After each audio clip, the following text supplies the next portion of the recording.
دانپێدانانی زیاتری عەجاج لە میدیای ناوخۆی عێراق و هەرێمی کوردستان بڵاو دەکرێتەوە.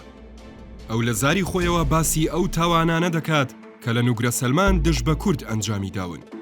عەجاج ئەحمەد حەردان تکریتی لە نوێترین دانپێدانانەکانیدا گوتوویەتی ئەو کوردانەی لە نێو گرتوخانەکە گیانیان لەدەستدەدا لە ژێر پاسەوانیەکی توندا دەخرانە ژێر گۆڕە بە کۆمەڵەکانەوە.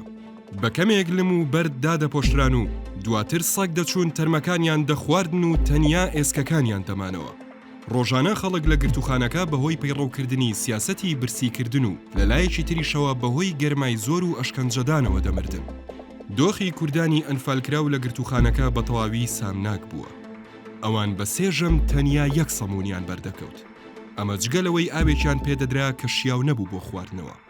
عەجاج لە دانپیانانەکانیدا ئەوەشی گوتووە کە چەند ئەفسەرێک دەستدرێژیان کردووەتە سەرکچانی بێتاوانی کورد لە گرتوخانەکە. عەجاج لە دوای دەستگیرکردنی لە تەمووزی ساڵی ڕابردوودا بەڵگەی تاوانی پێکرا و براوەتە گرتوخانەی نوگرە سەلمان و تاوانەکانی پێ دووبارە کراوەتەوە. ئەو گوتوویەتی دەتوانم بتان بەمە شوێنی ناشتنی تەرمی ئەنفال کراوە کوردەکان.